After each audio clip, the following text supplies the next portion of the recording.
In front of me is LG Wing, and let me show you how to activate developer options on the following device.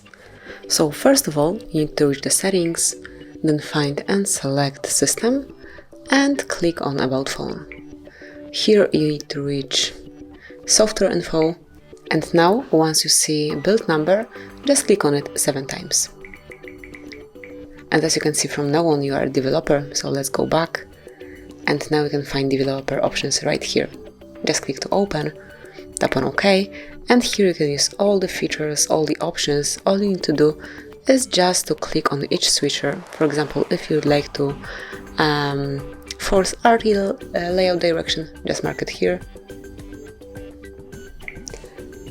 tap on OK, and from now on you can use your device with your left hand easily. And obviously it can be switched off the same way. And just pick whichever operation you would like to perform, mark it, and smoothly apply to your LG. Then, once you need to turn developer mode off, just click on the switcher.